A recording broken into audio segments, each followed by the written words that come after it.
بسم اللہ الرحمن الرحیم۔ السلام علیکم ورحمۃ اللہ۔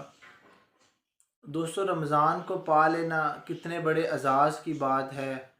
اللہ تعالیٰ کا ہم پر خاص کرم ہے کہ اس نے ہمیں یہ رمضان بخشا اور ہمیں اتنی مہلت اور اتنی زندگی دی کہ ہم نے اس رمضان کو پا لیا، ورنہ ہم اپنے ارد گرد ایون اپنے گھروں میں بھی ہم دیکھتے ہوں گے، اپنے رشتہ داروں میں دیکھتے ہوں گے کہ بہت سارے ایسے لوگ جو پچھلے رمضان میں ہمارے ساتھ تھے، جنہوں نے ہمارے ساتھ نمازیں پڑھی، روزے رکھے، قیام اللیل کیا، صدقات اور زکوٰۃ ادا کی، لیکن وہ اس رمضان ہم میں نہیں ہے۔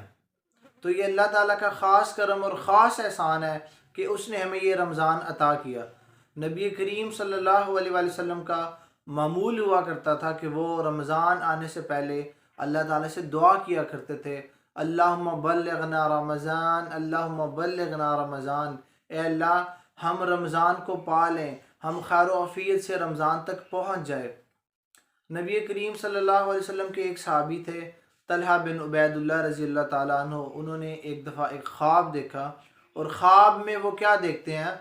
خواب میں وہ دیکھتے ہیں کہ دو صحابی ایسے جنہوں نے اکٹھا اسلام قبول کیا تھا، تو ان میں ایک صحابی پہلے فوت ہو گئے اور وہ جہاد کرتے ہوئے اللہ کی راہ میں شہید ہوئے، اور جو دوسرے صحابی تھے وہ ان کے 1 سال بعد اپنی طبعی موت ان کو آئی۔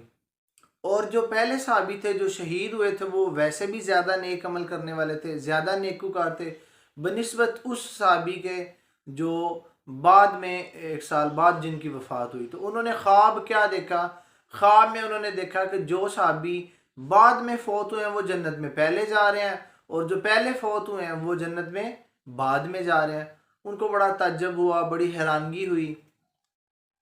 نبی کریم صلی اللہ علیہ وآلہ وسلم کا معمول ہوا کرتا تھا کہ وہ فجر کی نماز کے بعد صحابہ سے ان کے خواب سنا کرتے تھے اور پھر اس کی تعبیر بتایا کرتے تھے جیسی بھی ہوتی۔ تو وہ صحابی فجر کی نماز کے بعد آگے نبی کریم صلی اللہ علیہ وسلم کے پاس، اور ان کو کہا کہ اللہ کے نبی، میں نے یہ خواب دیکھا ہے اور مجھے اس پر بڑا تعجب اور بڑی حیرانگی ہے کہ جو بندہ پہلے فوت ہوا وہ جنت میں بعد میں جا رہا ہے اگرچہ وہ شہید بھی ہے، اور جو بندہ بعد میں فوت ہوا وہ جنت میں پہلے جا رہا ہے اگرچہ کہ وہ اس کی نسبت نیکوکار بھی نہیں ہے۔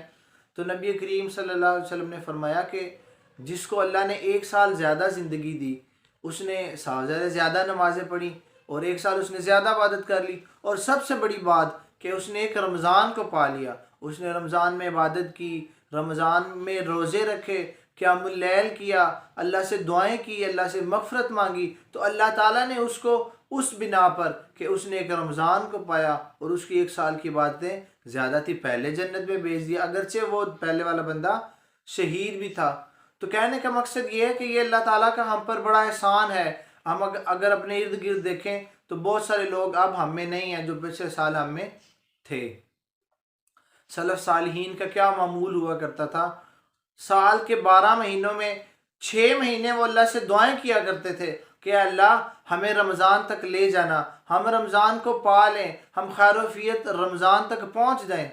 پھر 1 مہینہ رمضان کا وہ خوب عبادت کرتے، روزے رکھتے، قیام اللیل کرتے، قرآن پڑھتے، اور پھر اس کے بعد 5 ماہ اگلے 6 ماہ پہلے دعا کرتے کہ یا اللہ ہم رمضان کو پا لیں، پھر 1 ماہ رمضان والا اور باقی 5 ماہ 6 ماہ وہ اللہ سے دعائیں کرتے کہ اللہ تعالیٰ ہم نے جو رمضان میں عبادتیں کی ہیں، ہم نے جو رمضان میں روزے رکھے ہیں وہ قبول فرما۔ سارا سال جنت کی تزئین و آرائش کی جاتی ہے، لیکن جب رمضان آ جاتا ہے، رمضان کی پہلی رات آ جاتی ہے، تو جنت میں ٹھنڈی ٹھنڈی خوشبودار ہوائیں چل رہی ہوتی ہیں، اور جنت میں رہنے والی حوریں جب یہ دیکھتی ہیں خوشبودار ہوائیں چل رہی ہیں، خوشبو آ رہی ہے، ٹھنڈی ٹھنڈی ہوائیں چل رہی ہیں ہر طرف، تو وہ جنت کے دربانوں سے، فرشتوں سے پوچھتی ہیں کہ آج کیا ہو گیا، آج کیا بات ہے؟ جنت کے دروازے بھی کھول دیے گئے ہیں اور جنت میں ٹھنڈی ٹھنڈی خوشبودار ہوائیں بھی چل رہی ہیں۔ تو فرشتے ان کو بتاتے ہیں کہ آج رمضان کی پہلی رات ہے۔ پھر وہ حوریں کیا کرتی ہیں؟ وہ اللہ تعالیٰ سے دعا کرتی ہیں، اللہ تعالیٰ سے سوال کرتی ہیں کہ اللہ اس رمضان میں تیرے وہ بندے جو روزے رکھیں ہمیں ان کے نکاح میں لکھ دینا، ہمیں ان کے ساتھ منسوب کر دینا۔ جنت کا ایک دروازہ ہے باب الریان، جو کہ مخصوص ہے ان لوگوں کے لیے کہ جو روزہ رکھتے ہیں، روزہ داروں کو اس دروازے سے جنت میں داخل کیا جائے گا۔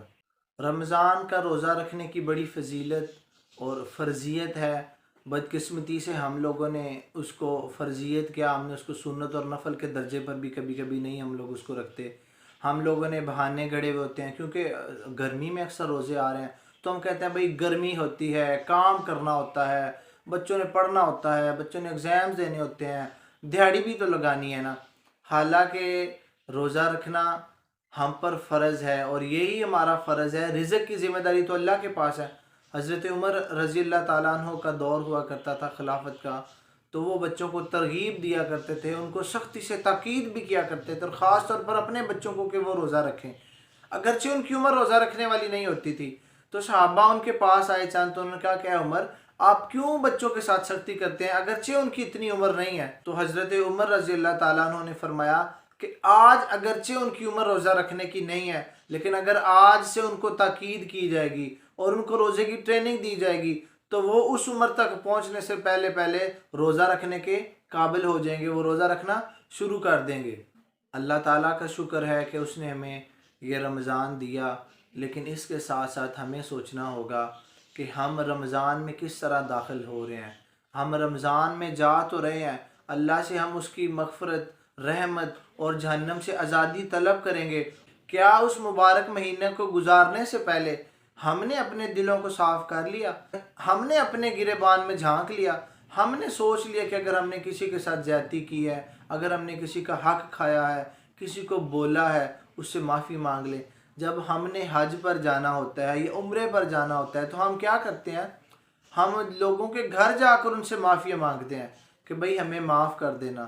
اگرچہ یہ بہت اچھی روایت ہے، لیکن رمضان سے پہلے ہم کیوں اپنے گریبان میں نہیں جھانکتے؟ اگر ہم نے کسی کا دل دکھایا ہے، کسی کے ساتھ زیادتی کی ہے، کسی کا حق کھایا ہے، تو کوشش کریں اس سے معافی مانگ لیں، اس کی طرف سے دل صاف کر لیں، تاکہ جب ہم رمضان میں روزے رکھیں تو اللہ تعالیٰ ان کو قبولیت کا شرف بخشے۔ ایسا نہ ہو کہ کوئی اللہ کا بندہ ہم سے ناراض ہو اور اس کی ناراضگی کی وجہ سے اللہ تعالیٰ بھی ہم سے ناراض رہیں۔